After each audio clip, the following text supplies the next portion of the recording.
Je m'appelle Thomas, j'ai 32 ans, et ce soir était la nuit où ma famille m'a finalement poussé trop loin. Avant de vous dire comment j'ai fait taire tout un restaurant de luxe sans dire un mot, dites-moi d'où vous regardez dans les commentaires ci-dessous. J'adore voir jusqu'où ces histoires voyagent. L'air à Manhattan était vif ce soir-là, le genre de froid qui vous mord les joues. J'ai garé ma Honda Accord devant le voiturier de Morten S. C'est une belle voiture, fiable, propre. Mais dans la file de véhicules attendant d'être garés, elle ressemblait à un chien errant dans un concours de pédigré. Juste devant moi, un rugissement a déchiré la rue. Une Porsche 911 GT3 rouge vif a fait vrombir son moteur inutilement fort avant de couper le contact. La portière s'est ouverte et mon frère Julien en est sorti. Il a ajusté sa veste de costume, en soie italienne, taillée pour cacher le léger embonpoint qu'il développait ces derniers temps, et a jeté ses clés au voiturier sans le regarder. « Garde-la près, gamin, et ne l'arrête pas, ou tes économies de toute une vie ne couvriront pas la peinture, » a dit Julien, sa voix portant cette inflexion arrogante qu'il avait perfectionnée au fil des ans en étant l'enfant prodige. Je me suis garé derrière lui. Le voiturier, un jeune homme qui avait l'air épuisé, a pris mes clés avec un signe de tête poli. « Bonsoir, monsieur. »« Bonsoir », ai-je dit en sortant. Je ne portais pas de costume. J'avais un sweat à capuche en cachemire noir, un jean foncé et des bottes propres. C'était confortable. C'était moi, et honnêtement, le sweat à capuche coûtait plus cher que les chaussures de Julien, mais vous ne le sauriez pas à moins de connaître la marque. Julien s'est retourné, son sourire s'effaçant dès qu'il m'a vu. « Tu te moques de moi. »« Bonjour, Julien, » ai-je dit en me dirigeant vers l'entrée. Il s'est mis devant moi, bloquant les lourdes portes en verre. « Thomas, regarde-toi. C'est Morten S, pas une aire de restauration. Papa a invité des gens importants ce soir. Des investisseurs, des avocats. On dirait que tu viens de finir de déplacer des caisses. »« Je viens de finir, en effet, » ai-je dit calmement. « Et je suis à l'aise. »« Tu es une honte, » a sifflé Julien, baissant la voix alors que d'autres invités passaient. Papa essaie de conclure un accord pour le fonds de charité. Il n'a pas besoin que son fils raté ait l'air d'un agent d'entretien en arrière-plan. Entrons, c'est tout, ai-je dit en le contournant. À l'intérieur, le restaurant était sombre et sentait la cajou chère, l'huile de truffe et le vieil argent. Mon père, Robert, était déjà à la tête d'une grande table circulaire dans une alcôve semi-privée. Il s'est levé pour saluer Julien, l'embrassant comme un héros de guerre de retour. Le voilà, le loup de Wall Street, a tonné papa en lui tapant dans le dos. J'ai vu la Porsche devant. Magnifique machine, mon fils. Vraiment magnifique. Juste un petit jouet, papa, a dit Julien en ajustant un bouton de manchette. La saison des bonus est arrivée en avance. Puis les yeux de papa se sont posés sur moi. La chaleur s'est évaporée instantanément. Il m'a regardé de haut en bas, la mâchoire se crispant. Thomas, a-t-il dit, la déception lourde dans son ton. Je vois que tu as ignoré ma demande de t'habiller formellement. Je suis venu directement du bureau, papa, ai-je répondu en prenant le siège vide à l'autre bout de la table, près de l'entrée de service. Bureau, est intervenue ma mère Eleanor. Elle voletait autour de la table, réarrangeant des serviettes déjà parfaites. Elle m'a adressé un sourire plein de pitié. Oh, chérie, tu veux dire l'entrepôt. Tu n'as pas besoin de l'appeler un bureau pour nous impressionner. On t'aime quand même. Il y a un bureau, maman. C'est un bureau, ai-je dit en attrapant le verre d'eau. Il déplace des caisses, Eleanor, a dit papa en agitant la main avec dédain comme pour chasser une mouche. Appelons un chat un chat. Thomas travaille dans la logistique, du travail manuel. C'est un travail honorable, je suppose. Quelqu'un doit le faire. J'ai senti la brûlure familière dans ma poitrine, mais je l'ai réprimée. C'était la dynamique. C'était comme ça depuis 10 ans. Julien était le génie de la finance. J'étais l'ouvrier lent qui peinait à joindre les deux bouts. Du moins, c'est ce qu'il pensait. En fait, papa, ai-je commencé. Je voulais te parler de ça. Le travail de logistique ne s'est pas limité à déplacer des caisses. J'ai travaillé sur un système. Pas maintenant, Thomas. Papa m'a coupé sèchement. Monsieur Henderson arrive d'une minute à l'autre. C'est un associé principal du cabinet d'avocats Prestige. Il s'occupe de succession, de planification successorale et de fusion-acquisition de haut niveau. Je ne veux pas que tu l'ennuies avec des histoires de chariots élévateurs et de fiches d'inventaire. Mais ce n'est pas seulement de l'inventaire, ai-je essayé à nouveau. C'est une plateforme d'optimisation logicielle. On vient de conclure un important. Arrête ça, a claqué Julien de l'autre côté de la table. Il a pris un graissin et l'a pointé vers moi. Arrête de faire semblant, Thomas. C'est pathétique. On sait que tu as des difficultés. Maman m'a dit que tu conduis toujours cette Honda. Si tu faisais de grandes choses, tu ne conduirais pas une voiture qui appartient à un parking de lycée. Elle m'emmène d'un point A à un point B, ai-je dit en buvant une gorgée d'eau. Elle t'emmène à la médiocrité, a marmonné papa. Puis l'ambiance à table a changé alors qu'un grand homme aux cheveux d'argent s'approchait. Monsieur Henderson. Il ressemblait à tous les avocats puissants que l'on voit dans les films. Costume impeccable, yeux calculateurs et un air d'autorité absolue. Robert Henderson a salué mon père. Arthur, si heureux que tu aies pu venir. Papa s'est levé, lui serrant vigoureusement la main. S'il te plaît, assieds-toi. Voici ma femme, Eleanor. Tu connais mon aîné, Julien, vice-président de Sterling Finance. Impressionnant, a dit Henderson en serrant la main de Julien. Julien a bombé le torse. Et voici, papa a fait une pause, faisant un geste vague dans ma direction. Mon cadet, Thomas? Il cherche sa voie. Il travaille actuellement dans l'entreposage. Henderson m'a regardé une seconde, les yeux plissés comme s'il essayait de reconnaître un visage. Entreposage? Logistique? C'est ça, ai-je dit en tendant la main. Ravi de vous rencontrer. Thomas aide à maintenir la chaîne d'approvisionnement en mouvement, a ajouté maman, sa voix dégoulinant de cette douceur condescendante. Il travaille très dur avec ses mains. Henderson m'a serré la main. Sa poigne était ferme. Il l'a tenue une seconde de plus que nécessaire, me fixant. La logistique est une industrie vitale, surtout maintenant. Idéalement, oui, a ri nerveusement papa. Mais Thomas est surtout sur le terrain à déplacer des caisses, à vérifier des listes, vous savez, du travail de débutant. Je me suis rassis. J'ai sorti mon téléphone de ma poche et je l'ai posé face contre table. Il vibrait.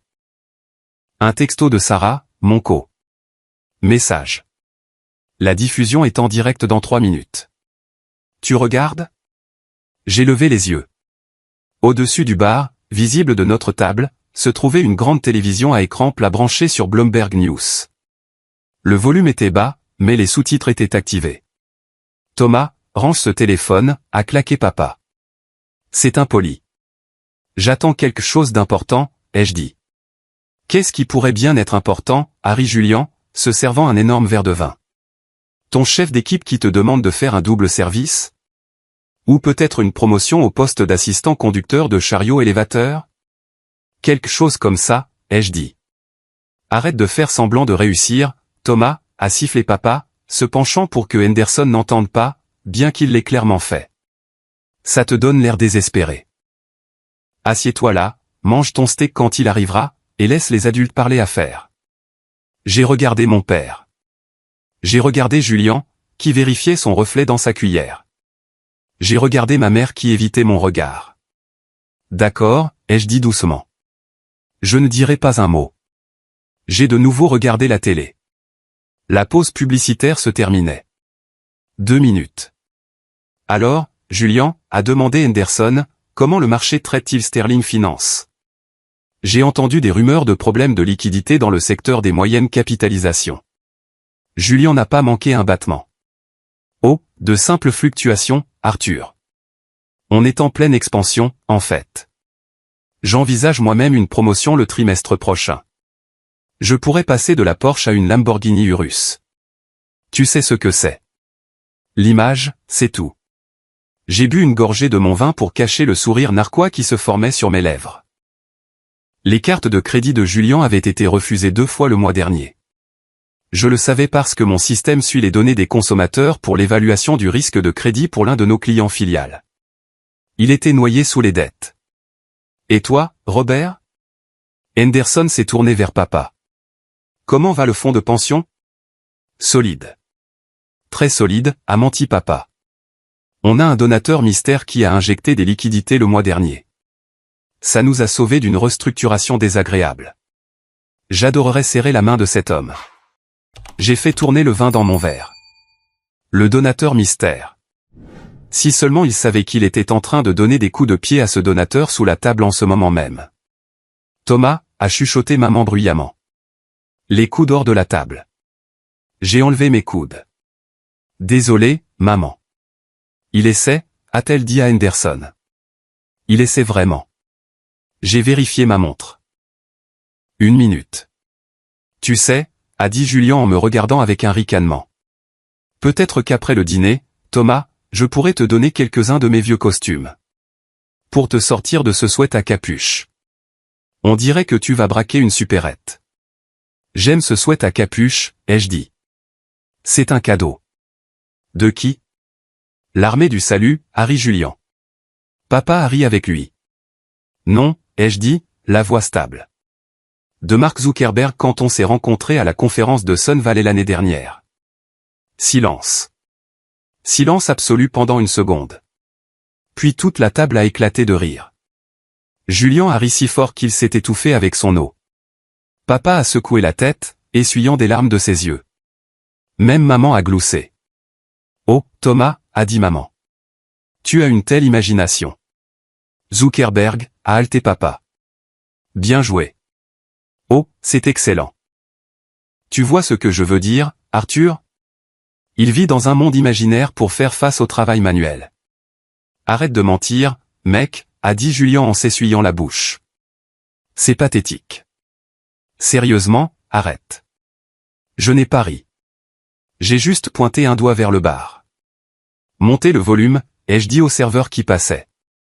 Quoi, a demandé papa. Thomas, arrête de faire une scène. La télé, ai-je dit. Je pense que vous voudrez voir ça. Sur l'écran, le graphique d'introduction de Bloomberg Technology a clignoté. Les lettres en gras disaient « Interview exclusive ». Et là, assis dans le fauteuil du présentateur à côté de l'animateur, c'était moi, portant exactement le même sweat à capuche en cachemire noir.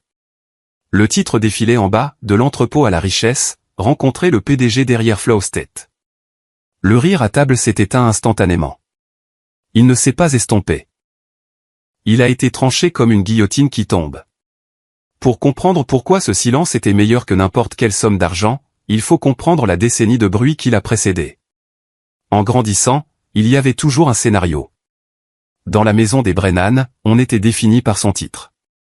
Mon père était le vice-président. Ma mère était la présidente sociale. Et Julien était le prodige. J'étais juste Thomas, ou parfois, l'accident. J'avais 5 ans de moins que Julien. Au moment où j'étais au lycée, Julien était déjà à l'université, accumulant des dettes que mes parents payaient volontiers parce qu'il investissait dans son réseau. Il faisait partie d'une fraternité, conduisait une BMW neuve que papa lui avait achetée comme cadeau de fin de lycée, et parlait d'options d'achat d'actions qu'il ne comprenait pas. J'étais différent. J'aimais démonter les choses. Quand j'avais 12 ans, j'ai démonté la tondeuse à gazon parce que je voulais voir comment fonctionnait le transfert de couple. Papa est rentré à la maison, a vu les pièces sur l'allée et m'a puni pendant 1 mois. Il se fichait que je les remontais et qu'elles fonctionnent mieux qu'avant. Il ne voyait que le désordre. Tu as un cerveau de mécanicien, Thomas, m'a-t-il dit, et il ne le disait pas comme un compliment. Julien a un cerveau de PDG. Le moment décisif, le moment où la fissure dans notre famille est devenue un canyon, s'est produit quand j'avais 22 ans. Je venais d'obtenir mon diplôme d'une université d'État. Je ne suis pas allé à l'école de l'Ivy League que papa voulait. Je suis allé là où je pouvais obtenir une bourse d'ingénieur parce que papa avait utilisé mon fonds d'études pour aider à payer l'avocat de Julien après un incident de conduite en état d'ivresse qui a été étouffé. C'est un investissement dans la réputation de la famille, m'avait dit papa.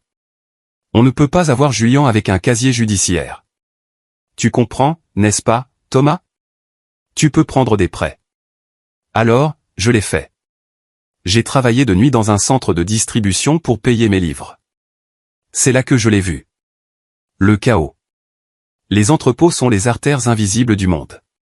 Ils sont chauds, bruyants et chaotiques. J'ai vu des travailleurs parcourir 10 miles par jour juste pour récupérer des articles qui auraient dû être stockés les uns à côté des autres. J'ai vu des camions attendre 4 heures à cause d'erreurs de paperasse. J'ai vu des millions de dollars gaspillés en inefficacité. J'ai commencé à écrire du code pendant mon temps libre. J'ai construit une simulation sur mon ordinateur portable déglingué. Je l'ai appelé FlowState.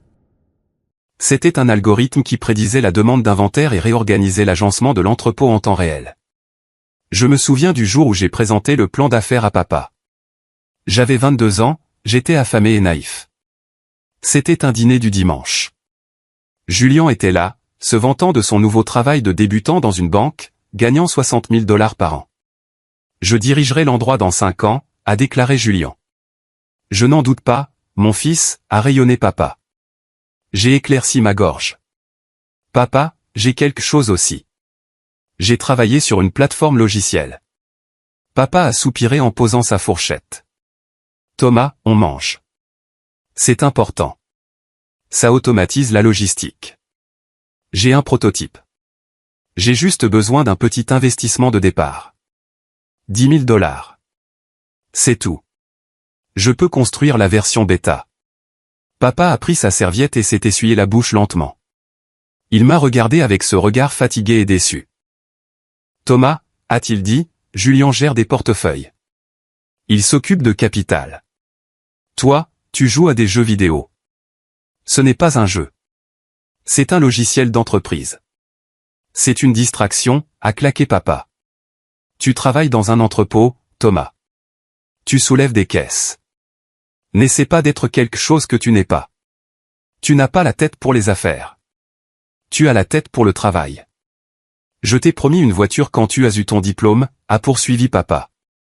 Mais puisque tu insistes sur cette fantaisie au lieu de trouver un vrai travail dans une banque comme ton frère, je pense qu'il est préférable que je garde cet argent. Tu as besoin d'apprendre la valeur d'$1.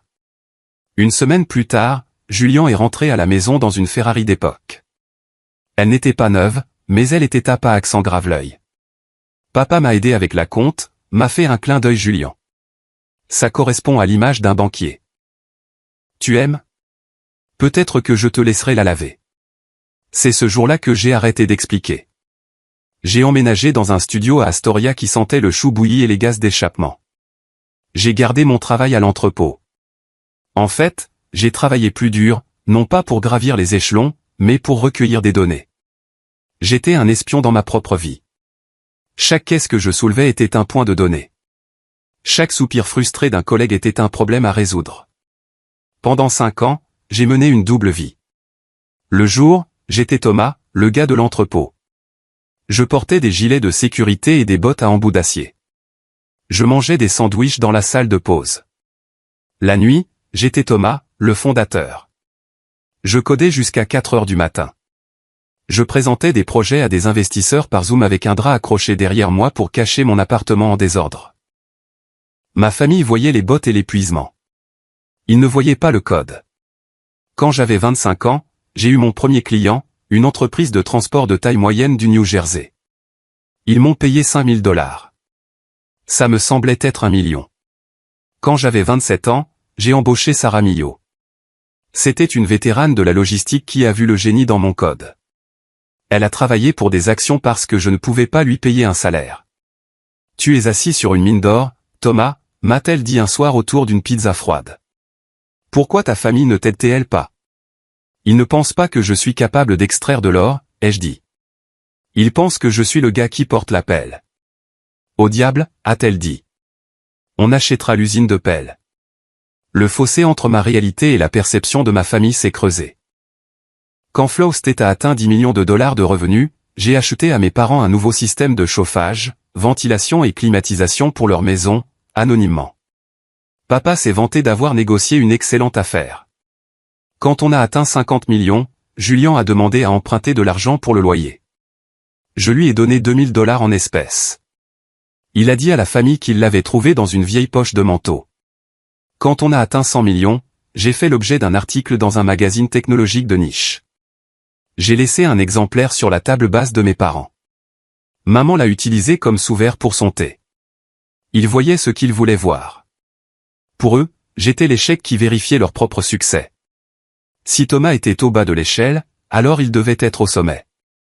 J'étais l'encre qui prouvait que leur navire flottait. Et je les ai laissés le croire. Pourquoi? Une partie était la peur. La peur que si je leur disais, ils ruineraient tout. Ils exigeraient des emplois, de l'argent, du contrôle. Julien voudrait être directeur financier. Papa voudrait être président. Ils infecteraient mon entreprise avec la même prétention qui a empoisonné nos dîners de famille. Mais une autre partie, une partie plus sombre, attendait ce moment précis. Je voulais que la révélation soit indéniable. Je ne voulais pas simplement dire « je réussis ». Je voulais que le monde le dise pour moi. Ce qui nous ramène au restaurant. Les souvenirs de ces nuits de sueur dans l'entrepôt, les ampoules sur mes mains, les emails de rejet, les ricanements de Julien à chaque Thanksgiving. Tout cela s'est cristallisé en un diamant dur et froid dans ma poitrine alors que je regardais Henderson fixer la télé. Le fantôme du garage avait disparu. Le titan était arrivé. Rembobinons 20 minutes en arrière, à table avant la révélation télévisée. La tension montait comme dans une cocotte minute. Le serveur est arrivé avec les entrées. Cocktail de crevettes géantes et carpaccio de bœuf wagyu. Julien a commandé une bouteille de cabernet que je savais coûter 400 $. Mettez ça sur mon compte, a dit Julien bruyamment en brandissant une carte noire.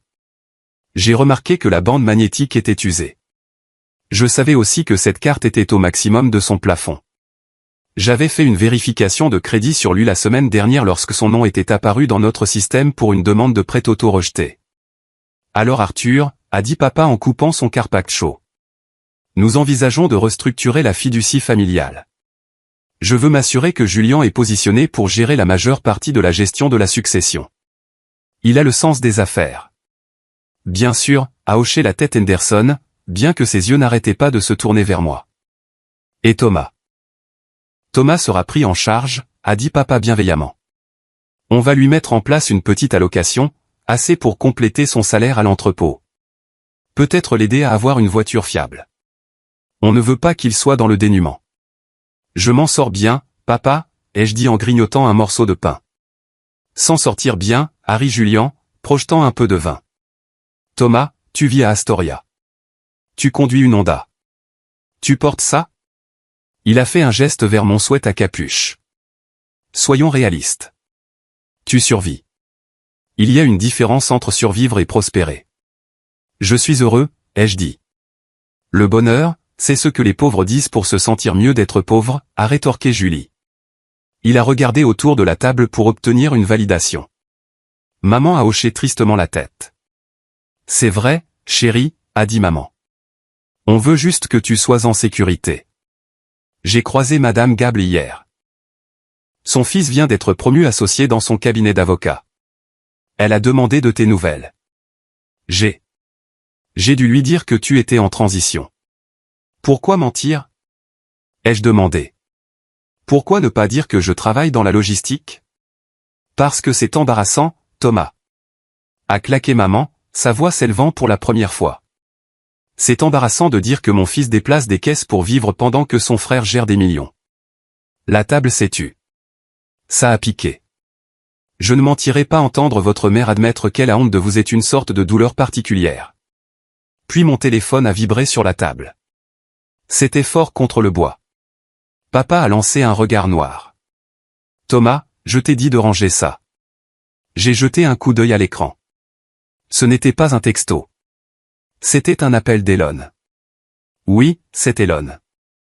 On était en pleine négociation d'un contrat pour la logistique de sa nouvelle Gigafactory. Si je ne répondais pas, ça pourrait retarder l'affaire d'un mois. Je dois prendre ça, ai-je dit en attrapant le téléphone. La main de papa s'est abattue sur la mienne, la clouant à la table. Son visage était rouge. Tu ne le feras pas, a-t-il sifflé. On dîne avec monsieur Henderson.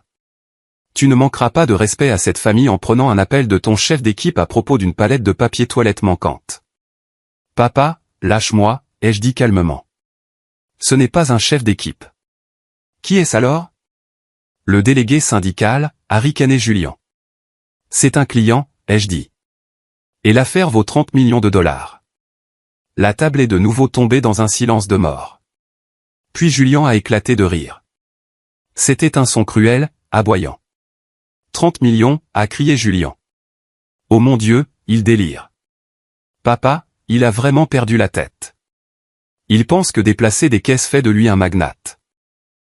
Papa a arraché le téléphone de sous ma main. Il a regardé l'identifiant de l'appelant. Il y avait juste écrit « Elon ». « Elon » a ricané papa. « Qui est Elon ? Ton dealer d'herbe ?» Il a appuyé sur le bouton rouge pour refuser l'appel. Puis il a fait glisser le téléphone sur la table, dangereusement près du bord. « Assez de mensonges », a dit papa, sa voix tremblant de colère. « Tu gâches cette soirée. J'ai amené Arthur ici pour lui montrer la stabilité de cette famille, pour lui montrer que nous sommes dignes de gérer les actifs de son cabinet. Et toi, tu es assis là à inventer des fantasmes. » J'ai regardé mon téléphone, face contre la nappe blanche. J'ai pris une profonde inspiration. « Je m'excuse, monsieur Henderson », ai-je dit en me tournant vers l'avocat. « Ma famille est passionnée. » Henderson me regardait attentivement. Il ne riait pas. Il était le seul à ne pas rire. « 30 millions est un chiffre précis, » a dit Henderson doucement. « Pourquoi 30 ? Valorisation du contrat pour une refonte logistique de 3 ans, ai-je répondu automatiquement. Comprends l'intégration de l'IA et le déploiement de la robotique. Arrête ça, a crié maman.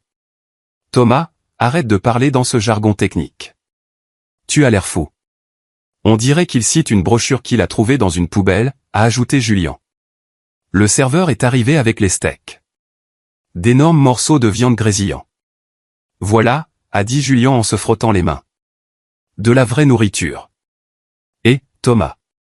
Essaie de ne pas manger ça avec tes mains. D'accord, on utilise des fourchettes ici. J'ai coupé dans mon steak.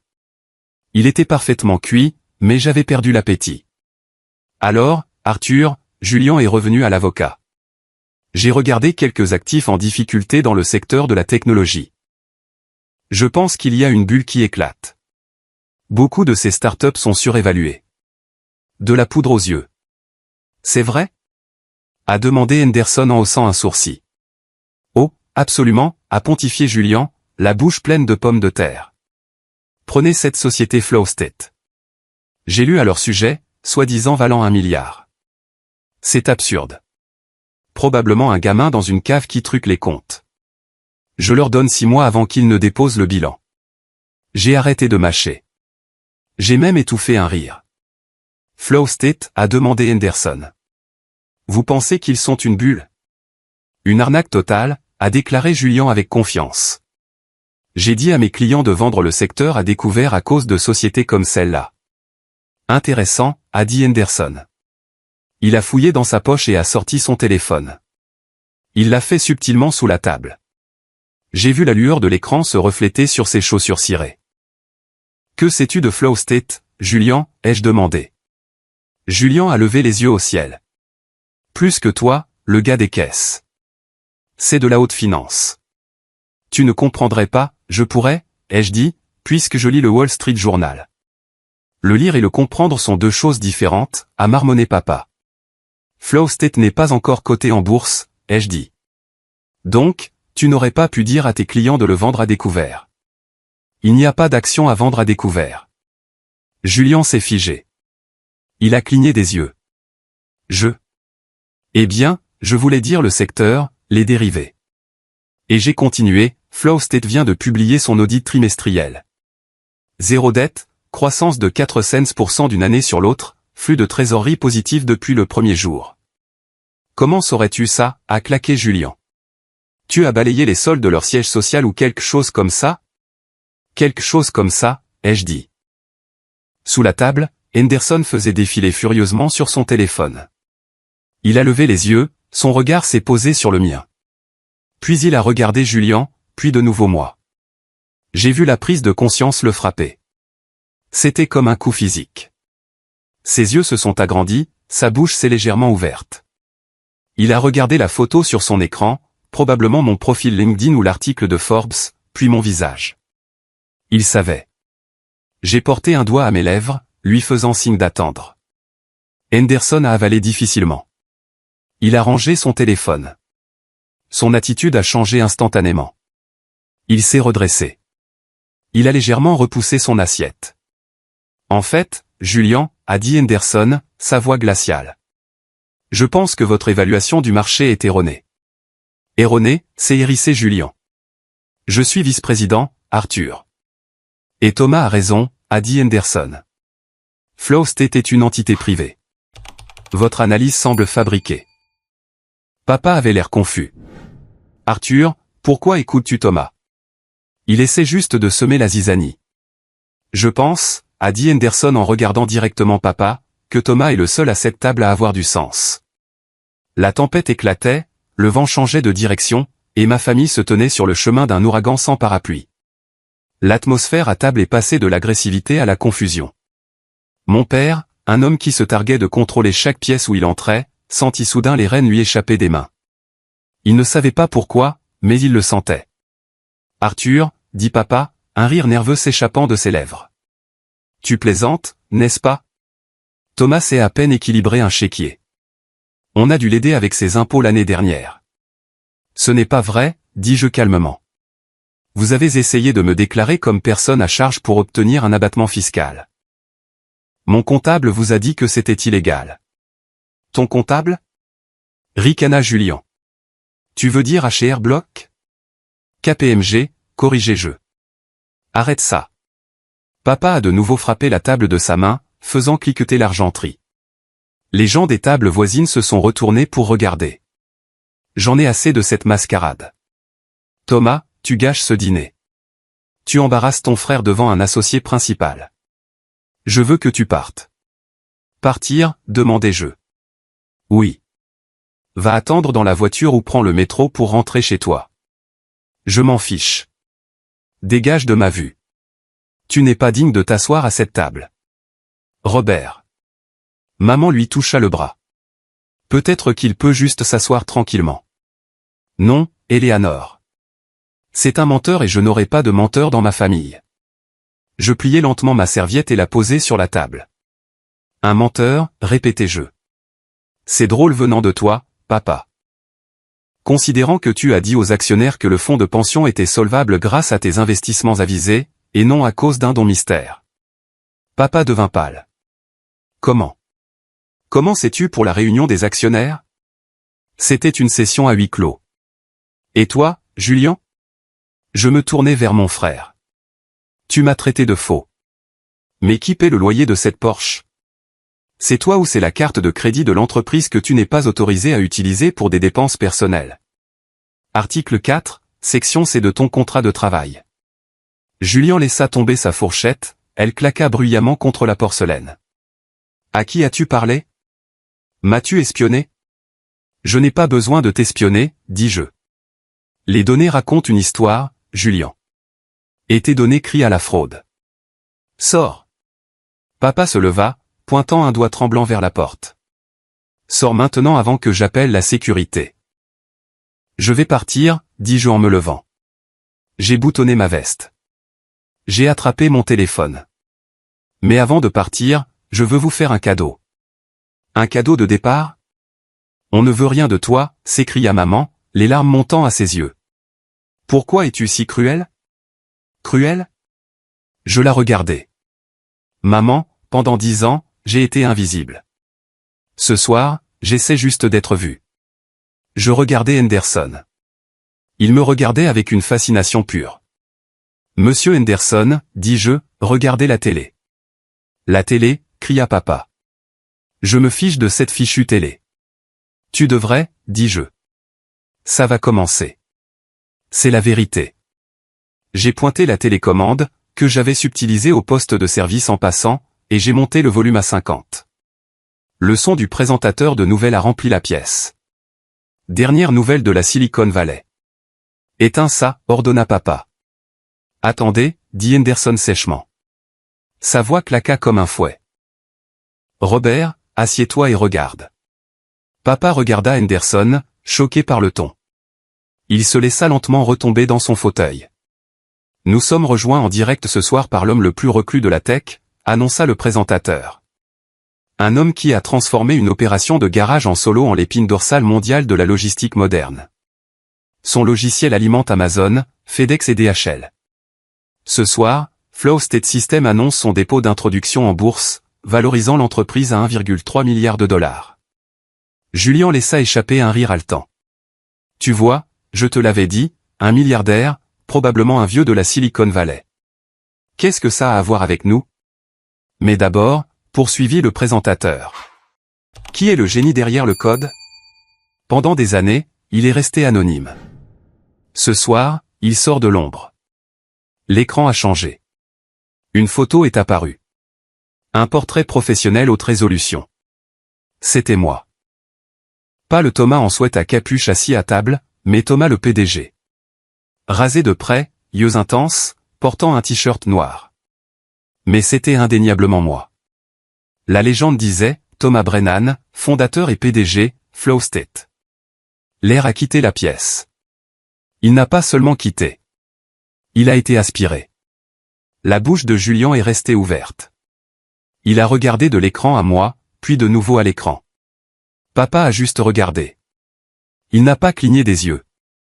Il n'a pas respiré. Thomas, la voix du présentateur a continué, ce soir, nous avons une interview préenregistrée avec Monsieur Brennan. La vidéo a coupé sur l'interview. Moi, assis dans un studio moderne. Monsieur Brennan, vous possédez 68% de l'entreprise.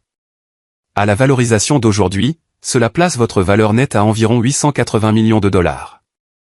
Pourquoi ce secret? Pourquoi conduire une Honda? Pourquoi vivre dans un petit appartement?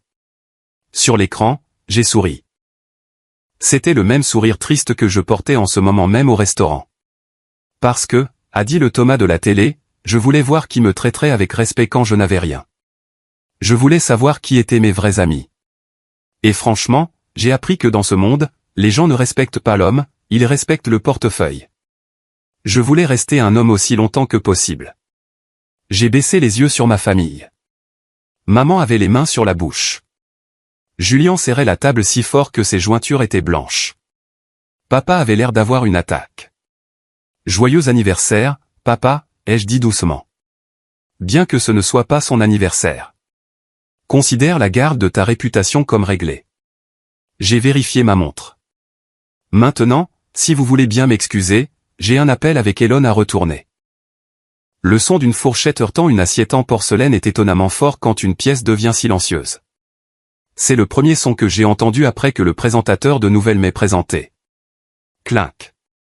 Julien avait laissé tomber sa fourchette. Ce n'était pas un crash spectaculaire de film.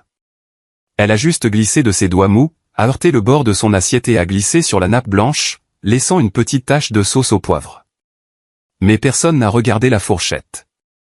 Chaque père Dieu, ceux de mon père, de ma mère, de Julien, de Monsieur Henderson, et même des serveurs qui planaient à proximité, étaient rivés à l'écran de 60 pouces monté au-dessus du bar en acajou. Thomas Brennan. La voix du présentateur était nette, autoritaire, le genre de voix qui transforme les rumeurs en faits. Le fondateur de 32 ans de Flow State System. Pendant 5 ans, cette société a fonctionné en ce que la Silicon Valley appelle le mode furtif. Pendant que d'autres startups couraient après la couverture médiatique, Brennan courait après l'efficacité. Sur l'écran, des images d'archives ont défilé. Elles montraient l'intérieur d'un immense centre de distribution. Non pas le sol sale et chaotique sur lequel mon père imaginait que je travaillais, mais une symphonie d'automatisation. Des robots glissant le long de rails magnétiques, des écrans affichant des données en temps réel. Et là, marchant sur le sol avec un casque de sécurité et ce même sweat à capuche noire, c'était moi, montrant un schéma, dirigeant une équipe d'ingénieurs. J'ai regardé mon père. Son visage était passé d'un rouge de colère à un pâle cireux fantomatique. Sa bouche était légèrement ouverte, un mot à moitié formé mourant sur ses lèvres.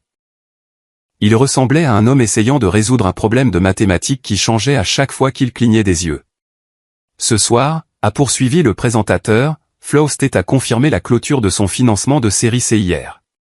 Les principaux investisseurs incluent Sequoia Capital et Lightseed Venture Partners. J'ai vu la tête de Henderson se tourner si vite vers moi que j'ai cru qu'il allait se faire un torticolis. Sequoia, a murmuré Henderson. Le mot lui a échappé comme une prière. Dans le monde de la haute finance, Sequoia n'est pas seulement une société de capital risque. C'est un faiseur de rois.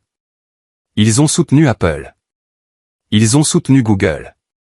La valorisation, a tonné la voix de la télé, est confirmée à 1,3 milliard de dollars. Monsieur Brennan conservant une participation majoritaire de 68%. Cela place sa valeur nette personnelle à environ 880 millions de dollars, faisant de lui l'un des plus jeunes milliardaires autodidactes du secteur de la logistique. 880 millions de dollars. Le nombre semblait flotter dans l'air au-dessus de notre table, plus lourd et plus réel que le lustre. Julien a laissé échapper un son, un murmure étranglé et aigu. Il m'a regardé, les yeux écarquillés et humides, cherchant une chute. Il voulait que je rie. Il voulait que je dise, j'ai piraté la chaîne de télévision. Je vous ai bien eu. Mais je n'ai pas ri. Je n'ai pas bougé. Je suis resté parfaitement immobile.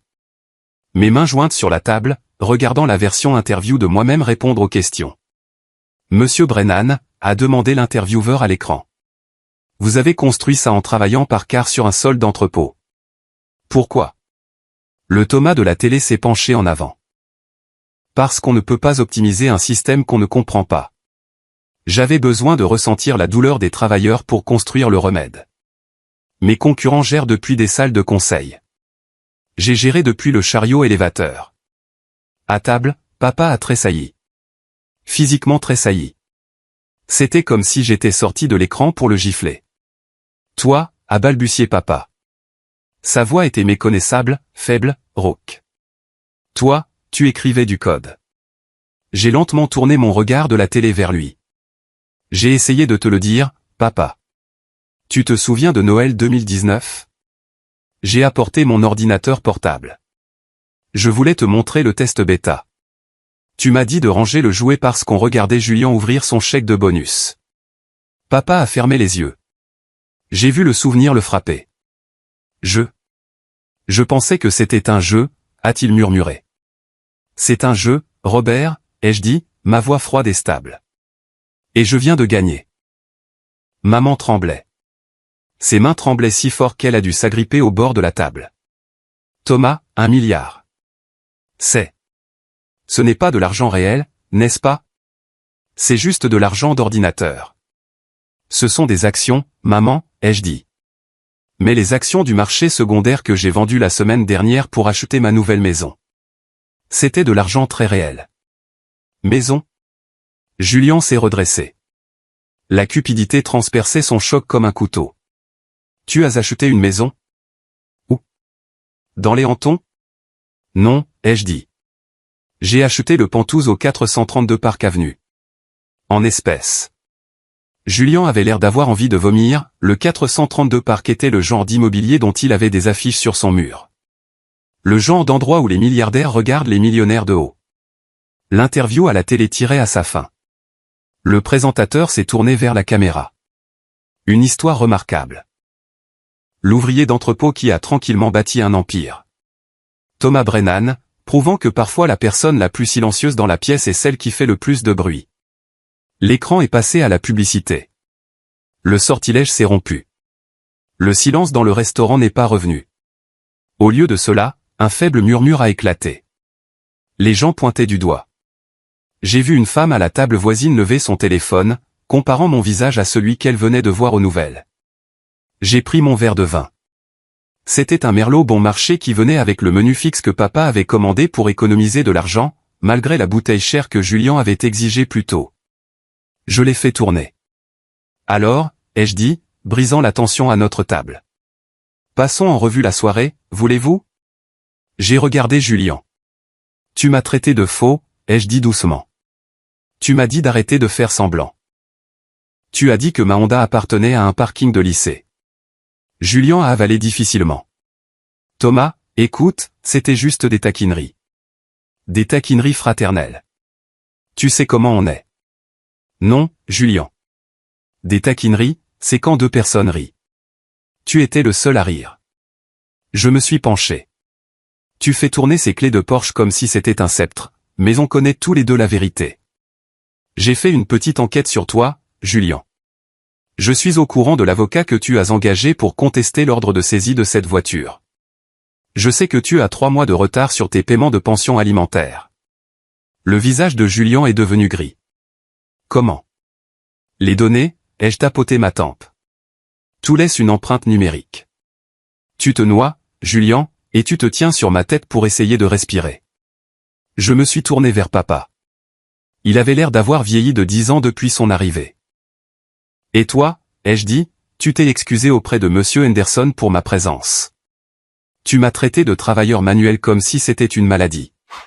Tu avais si peur que je t'embarrasse devant ton client que tu n'as pas réalisé. » J'ai fait une pause, regardant Henderson, point que je suis le client dont il a toujours rêvé.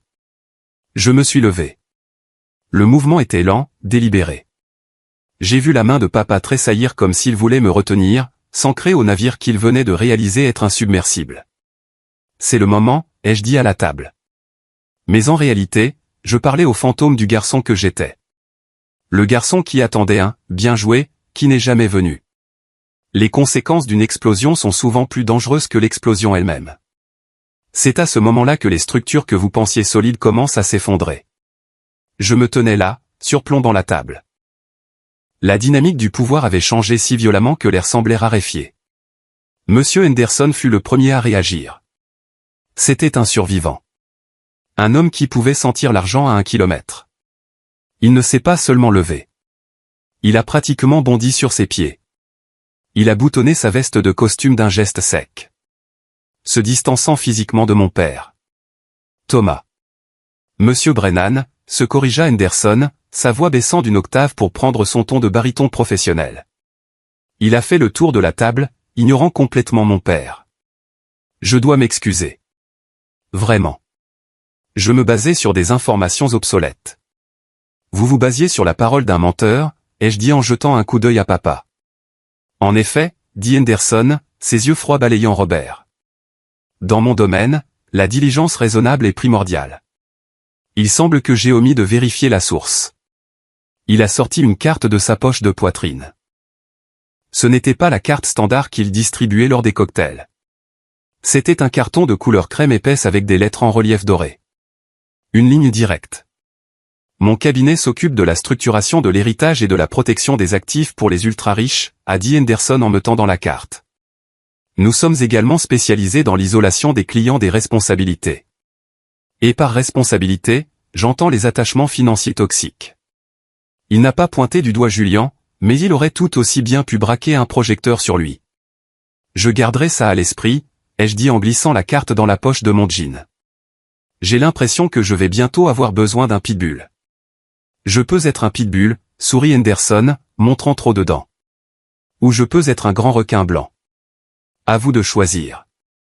Il s'est tourné vers mon père. Robert, je pense que nos affaires concernant le fonds de pension sont terminées.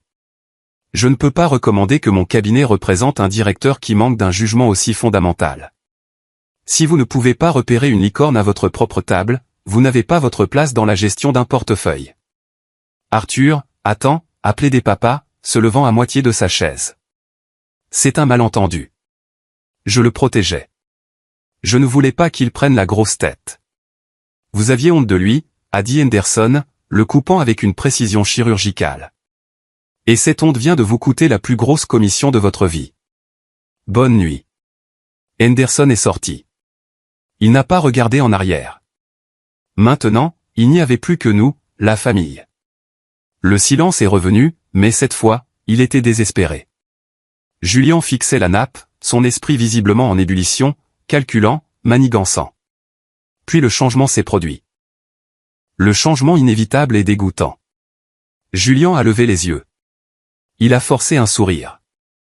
C'était un rictus de terreur et de faux charme. Alors, commença Julien, la voix se brisant. 1,3 milliard, hein? C'est fou, Tommy. Sérieusement, j'ai toujours su que tu préparais quelque chose dans ce garage.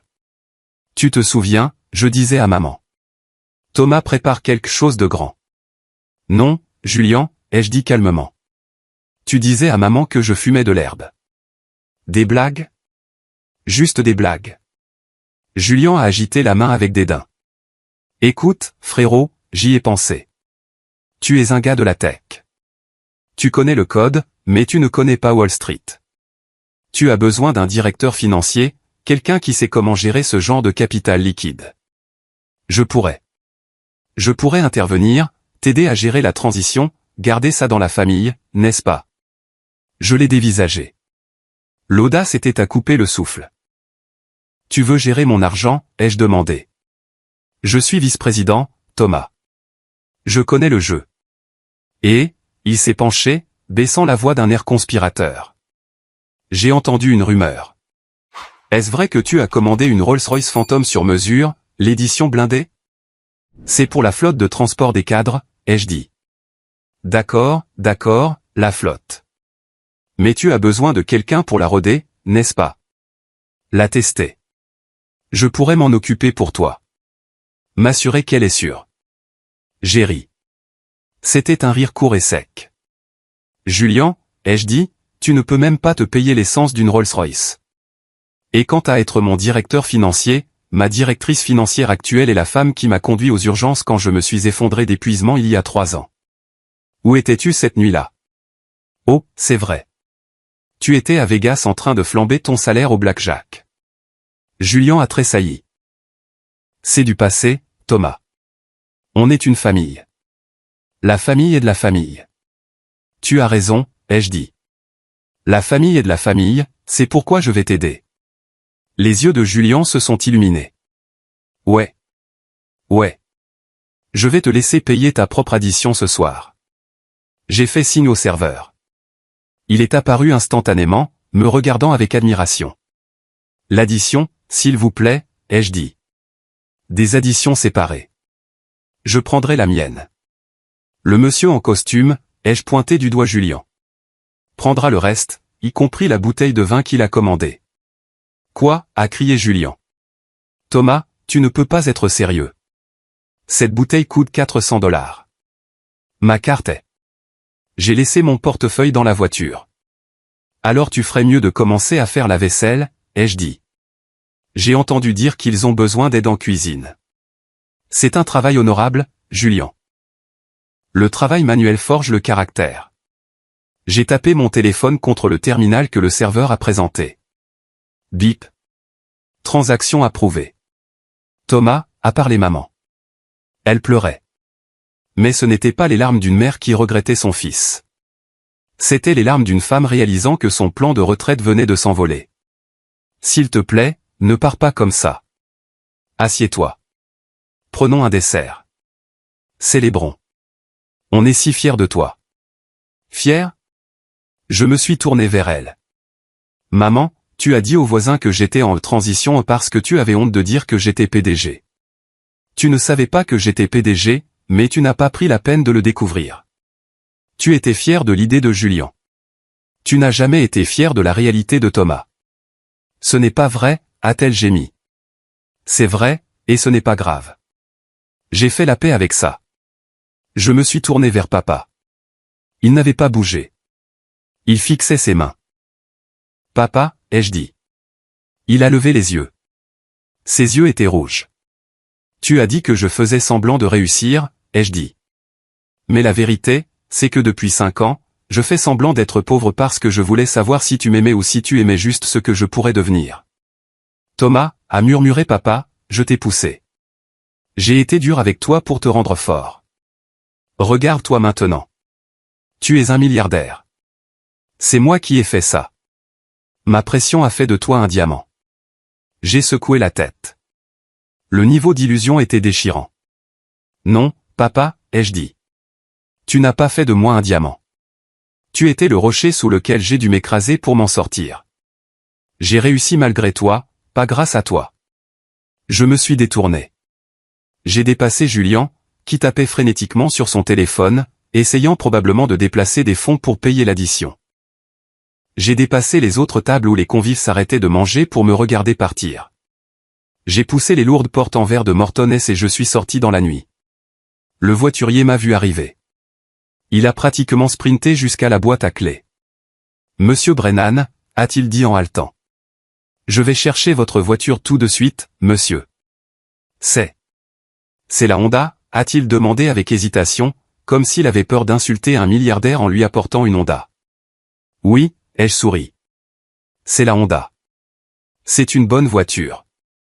Elle m'emmène là où je dois aller. En attendant, j'ai vu la Porsche rouge de Julien garée bien en vue à l'avant. Un symbole de statut social à crédit, une boîte en métal brillante appartenant à une banque. Ma Honda est arrivée. Elle était poussiéreuse. Il y avait une bosse sur le pare-choc là où un chariot élévateur l'avait heurté l'année dernière. Je suis monté. J'ai mis ma capuche sur ma tête.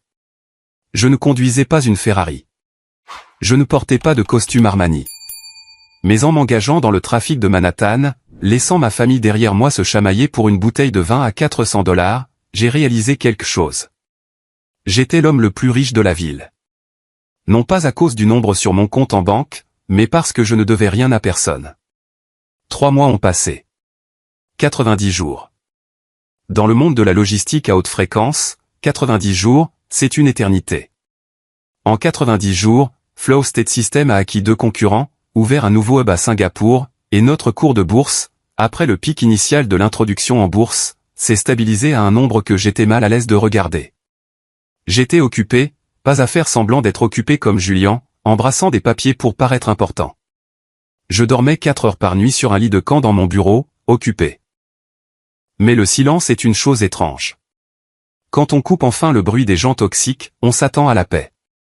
Au lieu de cela, on entend tout le reste beaucoup plus fort. J'ai entendu le bourdonnement de la ville. J'ai entendu la gratitude de mes employés lorsque j'ai annoncé une prime à l'échelle de l'entreprise. Et j'ai entendu le bruit lointain et effondré de ma famille qui s'écroulait. Je ne les ai pas appelés. Je n'ai pas non plus bloqué leur numéro. J'ai juste regardé les notifications arriver comme des marées. Appel manqué de papa, 4. Appel manqué de maman, 12. Appel manqué de Julien, 28. Je n'ai pas répondu parce que je savais ce qu'il voulait. Il ne voulait pas de Thomas. Il voulait la banque de Thomas. Puis, un mardi pluvieux d'avril, le téléphone a sonné. Ce n'était pas la famille. C'était Arthur Henderson. Monsieur Brennan. Sa voix était lisse comme du verre poli. J'ai des documents concernant la succession de Sycamore Drive. La procédure de saisie avance plus vite que prévu. Sycamore Drive, ai-je demandé en faisant pivoter ma chaise loin des moniteurs. C'était la maison de mon enfance. Le manoir dont papa était si fier. Je pensais qu'ils avaient 6 mois. C'est ce qu'ils avaient, a dit Henderson. Mais votre frère. Eh bien, il semble que Julien ait tenté d'utiliser l'acte de propriété comme garantie pour un prêt à haut risque afin de couvrir ses dettes de jeu. Lorsque le prêt a fait défaut la semaine dernière, cela a accéléré l'appel de l'hypothèque. La banque n'attend pas. Ils saisissent la maison vendredi. J'ai basculé en arrière, regardant le ciel gris de New York. Julien avait parié la maison, littéralement, et avait perdu. Que leur arrive-t-il, ai-je demandé.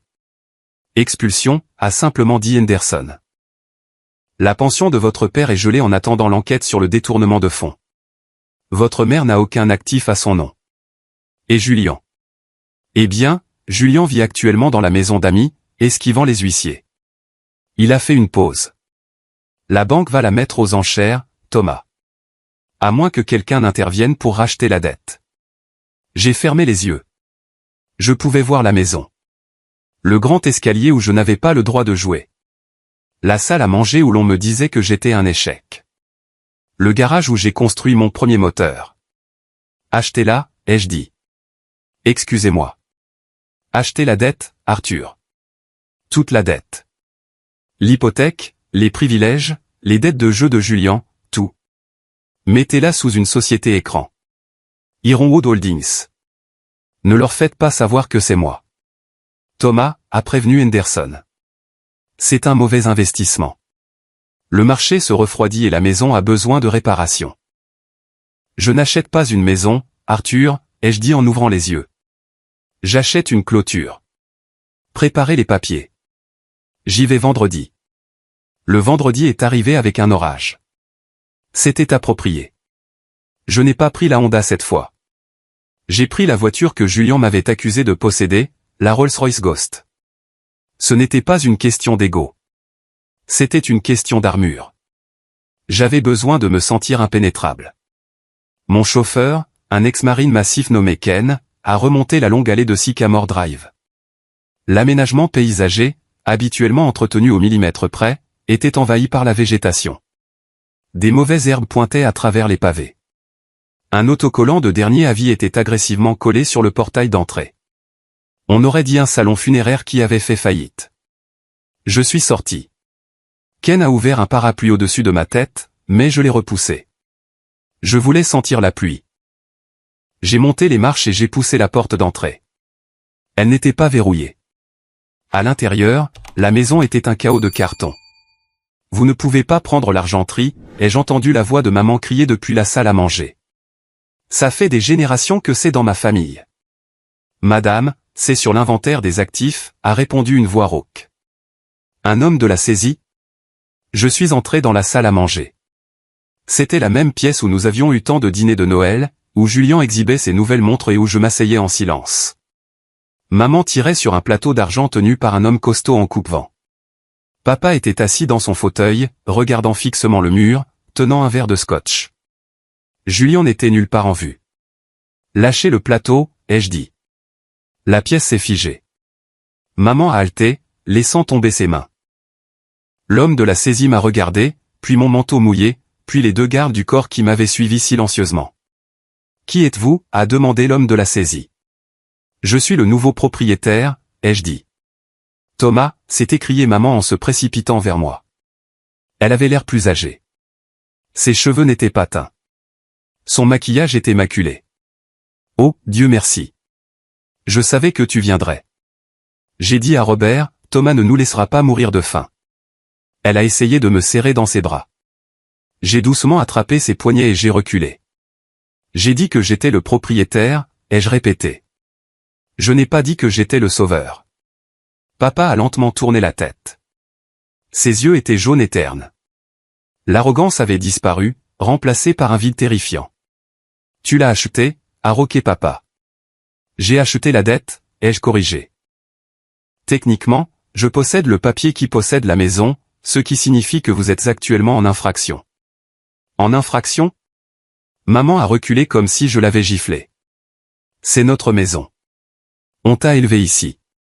Vous m'avez logé ici, ai-je dit. Il y a une différence.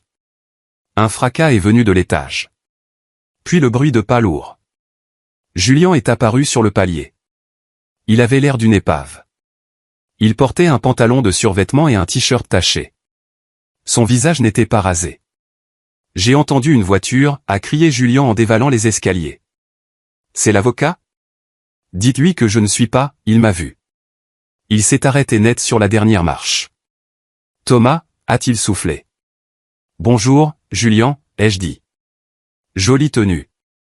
C'est le nouveau look délabré de la collection d'automne? Toi. Julien a pointé un doigt tremblant vers moi. C'est toi qui as fait ça. Tu as parlé à la banque de la demande de prêt. Tu as gelé mes comptes. Je n'ai rien eu à faire, Julien. Je me suis approché de la table où l'homme de la saisie avait laissé le plateau d'argent. Tu as dépensé de l'argent que tu n'avais pas pour impressionner des gens qui s'en fichaient. Ce n'est pas de ma faute. C'est de la physique.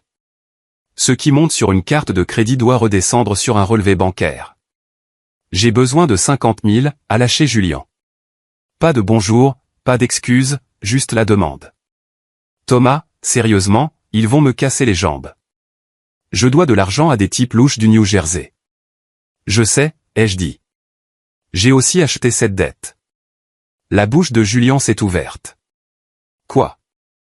Les 50 000 que tu dois à Vinny Laclais?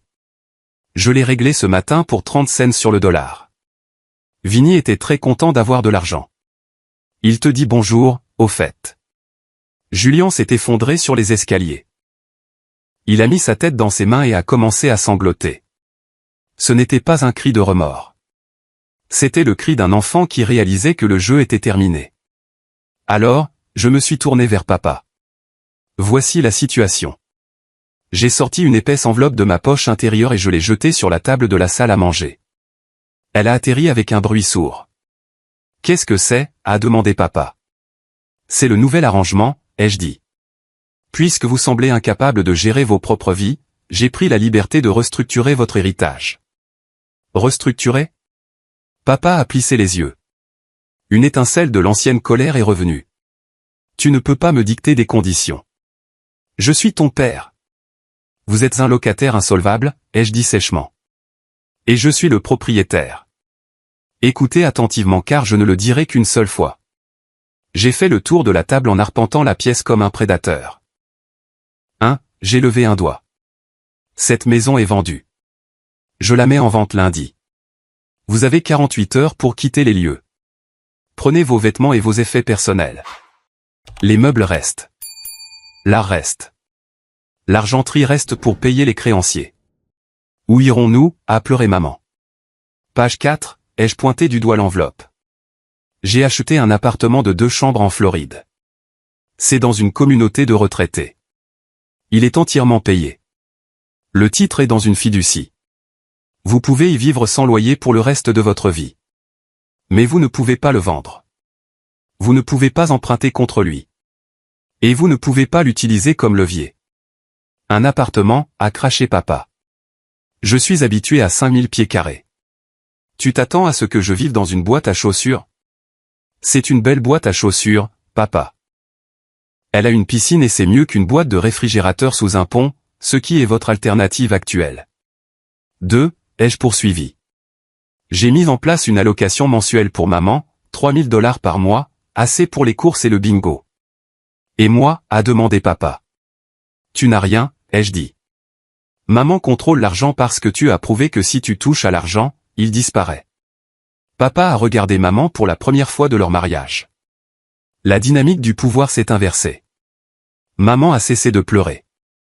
Elle a regardé papa, puis moi. Elle a hoché lentement la tête. Et 3. Je me suis tourné vers Julian. Julian a levé les yeux, une lueur d'espoir dans ses yeux. Tommy, et moi? La Floride a l'air bien. Je peux recommencer. Peut-être me lancer dans l'immobilier là-bas. Non, les jeux coupés. Tu ne vas pas en Floride. Tu ne reçois pas d'allocation. Quoi? Le visage de Julian s'est effondré.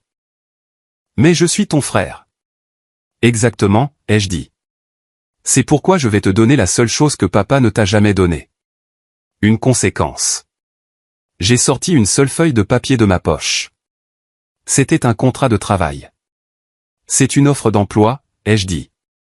Flost est à un centre de distribution à Newark. C'est à 40 minutes de train d'ici. Le poste est celui d'associé de traitement de niveau 1. Tu scanneras des colis. Tu chargeras des camions. Tu seras debout 10 heures par jour. Tu plaisantes, a ri nerveusement Julian. Du travail manuel? Moi. Le salaire est de $22 de l'heure, ai-je poursuivi, l'ignorant. Il comprend une assurance maladie. Et si tu t'y tiens pendant 6 mois sans te plaindre, sans voler, sans jouer la carte du savez-vous qui est mon frère, je paierai pour que tu ailles en cure de désintoxication pour ton addiction au jeu. Je ne travaillerai pas dans un entrepôt. A crié Julian en se levant. Je suis vice-président financier. Je porte des costumes italiens. Je conduis une Porsche. Tu ne conduis rien. Ai-je rugi en retour, ma voix résonnant sur les murs vides. La Porsche est partie, Julian. Les costumes sont vendus. Tu n'es rien d'autre qu'un homme de 35 ans qui pleure sur les escaliers de ses parents. Tu n'as aucune compétence. Tu n'as pas d'argent. Il ne te reste aucune dignité. Le silence qui a suivi était assourdissant. Même la pluie dehors semblait s'être arrêtée. Tu t'es moqué de l'entrepôt, ai-je dit, baissant la voix à un murmure mortel. Tu t'es moqué du travail qui a construit le toit au-dessus de ta tête. Maintenant, tu vas apprendre ce que ce travail ressent. Prends le travail ou sors dans la rue. Je m'en fiche. J'ai jeté le contrat à ses pieds. Julian a regardé le papier. Il a regardé papa, attendant qu'il intervienne, mais papa a juste regardé dans son verre de scotch, vaincu. Julian a lentement tendu la main et a ramassé le papier. Ses mains tremblaient. Je n'ai pas de voiture pour aller à Newark, a-t-il marmonné. Prends le bus, ai-je dit. Des millions de personnes le font tous les jours. Tu survivras. J'ai boutonné mon manteau. Je me sentais plus léger. La colère que j'avais portée pendant une décennie. Le besoin brûlant de leur prouver qu'ils avaient tort avait disparu. Elle a été remplacée par de la pitié. Ce n'étaient pas des monstres. C'étaient juste de petites personnes tristes qui avaient bâti leur vie sur un fond de sable. Les déménageurs arrivent lundi à 8 heures, ai-je dit à la pièce. Ne soyez pas en retard. Je me suis tourné vers la porte. Thomas, a parlé papa. Sa voix était cassée. Je me suis arrêté. La main sur la poignée de porte. Papa a hésité. Je suis fier de toi. Tu le sais, n'est-ce pas? Je ne me suis pas retourné. Je ne pouvais pas, non, papa, ai-je dit. Tu es fier que j'ai survécu à toi. Je suis sorti sous la pluie. Ken attendait avec le parapluie. Je suis monté à l'arrière de la Rolls-Royce. La porte s'est fermée avec un bruit sourd et lourd, me coupant du monde. Où allons-nous, monsieur, a demandé Ken. À la maison, ai-je dit. Ma vraie maison. En descendant l'allée, j'ai regardé en arrière une fois. J'ai vu Julien debout à la fenêtre, regardant les feux arrière s'estomper. Il ressemblait à un fantôme hantant une maison qui n'existait plus. 7 mois plus tard. Je suis assis dans mon bureau au siège de Flow State. Les murs sont en verre. La vue est l'intégralité de Manhattan. D'ici, les gens dans la rue ressemblent à des fourmis. Mais je sais que ce ne sont pas des fourmis. Je sais que chacun d'eux a une histoire, une lutte, une famille qui peut-être ne les comprend pas. Mon téléphone vibre. C'est un rapport automatisé du système RH. Employé, Julien Brennan. Assiduité, parfaite. Performance, satisfaisante. Je souris. Il n'a pas démissionné. Il s'est plaint le premier mois. Il a menacé de me poursuivre en justice pour détresse émotionnelle le 2e mois. Mais au 3e mois, il a cessé de parler et a commencé à travailler. Il a perdu 10 kilos. Il a arrêté de se coiffer les cheveux en arrière. La semaine dernière, le chef d'équipe m'a dit que Julien avait même réparé une bande transporteuse bloquée au lieu d'appeler la maintenance. Il n'est pas vice-président. Il ne le sera jamais. Mais il gagne son propre argent pour la première fois de sa vie. Il devient réel. Maman m'envoie des photos de l'appartement en Floride. Elle a rejoint un club de lecture. Elle a l'air plus heureuse. Honnêtement, la pression de maintenir le style de vie du manoir a disparu. Elle n'a plus à faire semblant d'être riche. Elle peut juste être Eleanor. Papa, eh bien, papa et papa. Il passe ses journées à jouer au golf sur le parcours public et à raconter à quiconque veut l'entendre que son fils est un milliardaire. Il s'en attribue toujours le mérite. Il leur dit qu'il m'a tout appris sur les affaires. Je le laisse avoir ce mensonge. C'est le seul atout qui lui reste. Les gens me demandent ce que ça fait de gagner. Ils pensent que gagner, c'est le moment où le compte en banque atteint les 900 millions. Ils pensent que ce sont les couvertures de magazines, les jets privés, la capacité d'acheter un restaurant juste pour virer le maître d'hôtel. Mais ce n'est pas gagner. C'est juste un levier. Gagner, c'est être assis ici à manger un sandwich au thon à mon bureau, sachant que je suis exactement celui que j'ai dit que j'étais. Je repense à ce dîner. La façon dont ils ont ri quand j'ai mentionné les cartons d'expédition. La façon dont ils ont reculé devant mon sweat à capuche. Ils avaient si peur d'être ordinaires qu'ils ont oublié comment être humain. J'ouvre mon tiroir. À l'intérieur se trouve le vieux badge nominatif de mon premier travail en entrepôt. Le plastique rayé et décoloré. Thomas, associé. Je le place à côté de mon prix en cristal de PDG de l'année. Ils vont bien ensemble. Le succès ne consiste pas à prouver à sa famille qu'elle a tort. Si vous vivez votre vie en essayant de vous venger, vous les laissez toujours vous contrôler. Vous dansez toujours sur leur air, juste sur une scène différente. Le vrai succès, c'est quand vous ne vous souciez plus de ce qu'ils pensent. C'est quand vous pouvez leur tendre la main, non pas parce qu'ils le méritent, mais parce que vous êtes assez fort pour le donner sans perdre l'équilibre. Je prends mon téléphone. Je tape un SMS à Julien. Moi, j'ai entendu dire que tu as réparé la bande transporteuse de la ligne 4. Bon travail. J'hésite. Puis j'appuie sur envoyer. 3 points apparaissent. Puis une réponse. Julien, merci. Mes pieds me tuent, mais merci. Ce n'est pas des excuses. Ce n'est pas un câlin. Mais c'est la chose la plus honnête qu'il m'ait jamais dite. Je pose le téléphone et je me retourne vers mes écrans. La carte logistique s'illumine. Des porte-conteneurs traversant le Pacifique. Des camions traversant le Midwest. 1 milliard d'articles circulant dans les veines du monde. J'ai du travail à faire. Et ça, mes amis, c'est l'histoire de Coam, un faux ouvrier d'entrepôt à acheter le domaine familial. On passe tellement de temps dans nos vies à attendre la permission d'être génial. On attend que nos parents disent « bon travail ». On attend que nos partenaires disent « je crois en toi ». On attend que le monde nous donne une autorisation. Mais voici la vérité. Personne ne vous la donnera. Vous devez la prendre.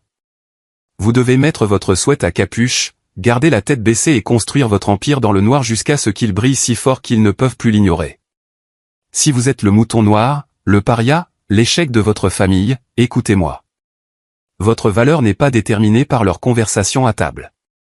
Votre valeur est ce que vous construisez quand ils ne regardent pas.